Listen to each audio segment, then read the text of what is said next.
Hi, and welcome to the Fast Lane Car. My name is Tommy, and you would not believe where I am and what I'm driving. This is the all-new Jeep Wrangler Rubicon Hard Rock 2-door, and I'm out here in Moab, Utah.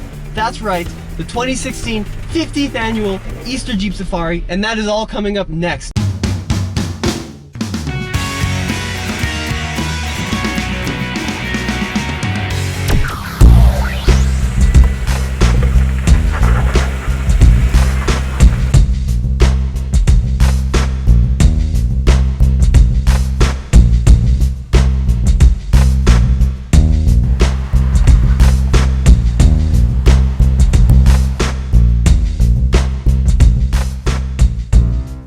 Yeah, so talk to me about some of the basics of off-roading out here. All right, so let's start inside the cabin, because that's pretty much where you figure out exactly how you're going to be situated in the rig and what it is you're driving, and everybody's got their own way. How far does the seat go forward? For me, when I'm off-roading, I like the seat to be a little bit more forward because I find myself leaning towards the steering wheel the whole time. And if you're doing that, then you're supporting your back and you're leaning it back and forth, and next thing you know, your back hurts. So I try to spend as much time as I can leaned up against the seat so that my back's being supported and I don't have to muscle myself going back and forth like this, and because that's just like riding a horse hunched over. It's just not good.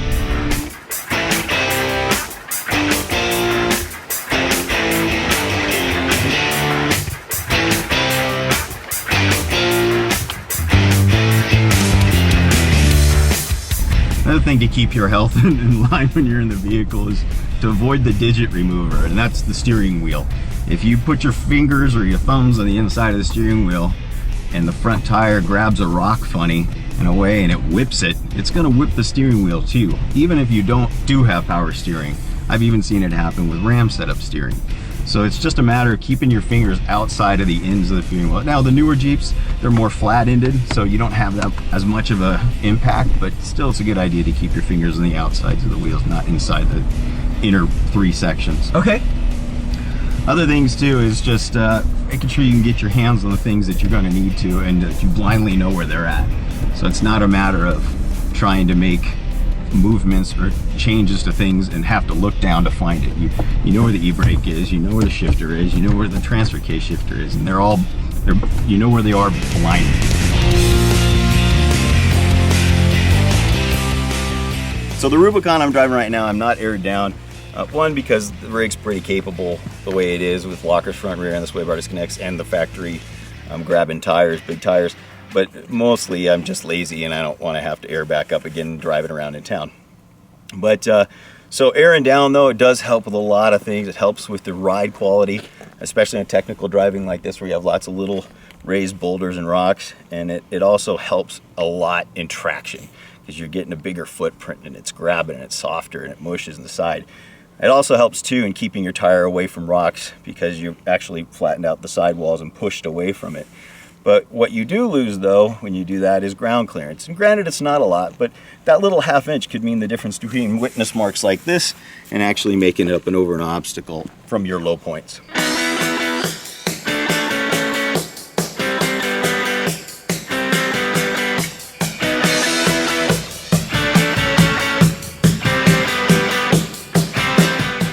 The more traction you can create, the less likely you are to have wheel hop. And what ends up happening is the tire comes down, it gets traction, it loses traction, it hops up, it drops back down, it gains traction, it hops up, it loses traction, and it's this, and they call it wheel hop because it's this shaking that happens with the axle popping up and down. And even in four-wheel drive vehicles, a lot of traction, it can happen depending on tire selection, how the sand's set up, or what gear you're in, whatever. There's a lot of things that can make a difference, but you just want to make sure again that your inputs are really controlled, not just hard on, hard off. Now, is that when people tend to break things, is with the wheel hop? That's definitely one of them. Bouncing too. So let's say you're in an obstacle and you're heading up something that's got a pretty steep transition, and you're trying to get it so your front end gets traction, comes off, gets traction again, comes off, and in between those hops, you're on the throttle. So now you've revved up the motor to create a whole lot of torque, and you have this spinning velocity now and this energy that's kept up in the drivetrain, and then all of a sudden you slap that tire down on something that has some traction. and the energy's got nowhere to go. So something has to sacrifice itself, and it's generally like a half shaft.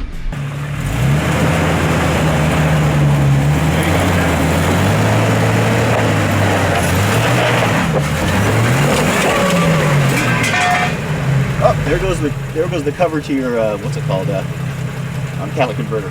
When you get in a situation like that and you feel like you're coming up, getting on it is sometimes the worst thing you can do, because you're going to start bouncing. When you start bouncing, that's when parts break. Yeah. So when you feel like your engine's revving up, shut it down. Yeah. Get it down, and then we'll find a new solution for you.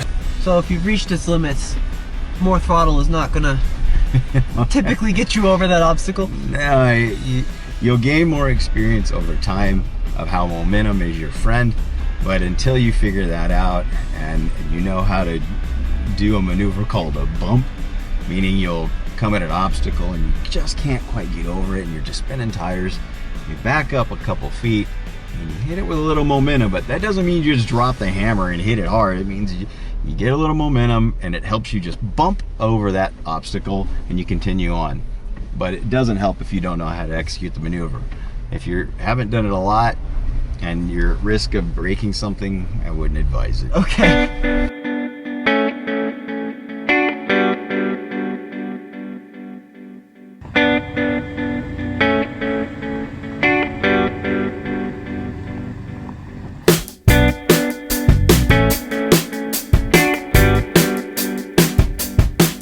So anytime you take a look at a trail, you're going to figure out what speed you're going to want to be on that trail. If there's any kind of technical driving at all, it makes a lot of sense to be into 4-low. There's a lot more control in the vehicle, and this particular rig, the Rubicon, I've got a transfer case that lets me crawl. The crawl ratio on this is really low, so I can just creep along and idle and still have plenty of torque to be able to accomplish anything, so I don't have to go fast. It makes it more comfortable, and it allows me to be able to navigate my way through something and think about it and not be in a rush. It's not like I'm approaching a turn at 120 miles an hour like a race car does in a track and I got to make changes quickly. This is something I can actually think about at whatever speed I want to and approach the line that I want. So that's a big part of it, right? If you're using 4 high, you're probably in a situation where there's snow, mud, areas where you can get a little bit more speed up, and not necessarily, but where we are right now, 4-low just makes a lot of sense so that you can calmly navigate and hit some of these aggressive bumps without jarring yourself and launching the vehicle back and forth. I would suggest to anybody going out for the first time to use 4-low and just recognize that every throttle input you do is a little bit more, the vehicle is going to react to it because you're using all that leverage and all that torque. But you'll still have a top speed, even in four-wheel low, of like 35, 40 miles an hour. That's pretty quick. Yeah, so it's not like you really need to go any faster than that.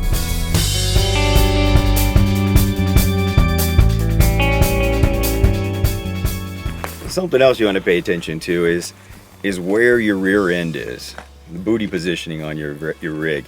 You can steer a vehicle to do whatever you want the front end to do. It's easy to put the front tires where you want them, but what's more important is where the rear is going to follow. So in a situation like this, you're going to come up and you're going to go over this obstacle and then around a turn.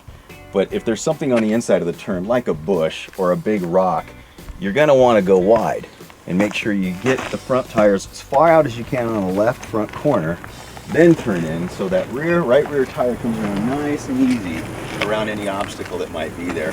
So it's more important to figure out where your rear is than the front is. You can easily control the front by the steering wheel. It's just making sure the rear is in these obstacles, regardless if it's a cliff that you're riding on or just making sure the tire stays on a line. Sometimes the areas you're going to find to get traction and put your vehicle's tire on are really, really narrow. And it's a matter of whether or not you're able to position that tire on it to be able to keep the vehicle up and keep your traction.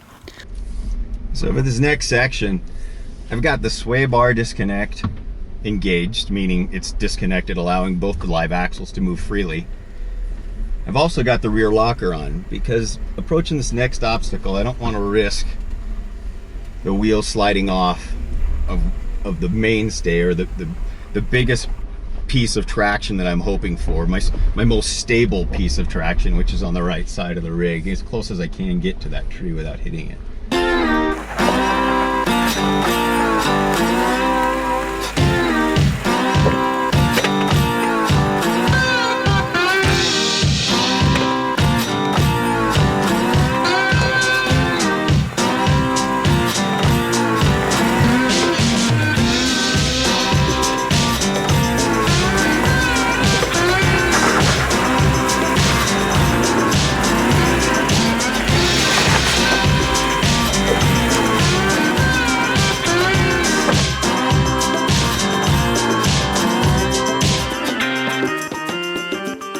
So this is a good example of an undercut. Now, it doesn't look like a lot of people try to attack this, which makes sense.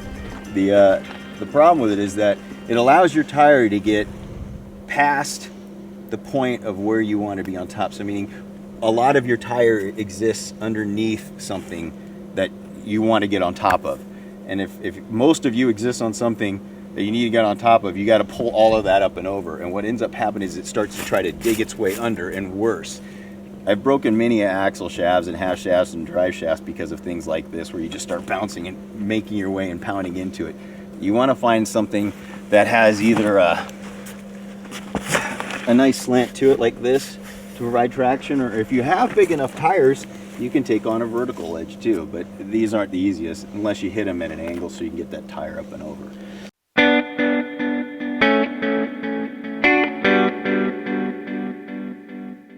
Probably don't want that to hit your low point. So then you can maybe drive around it, and then you have a clearance all the way that way. And if it's an immobile object, you just topple over. But if it's a mobile object like a planted rock or a tree trunk or something like that, you really don't want to hit your powertrain with it or anything else underneath your vehicle and rip something off or do some damage.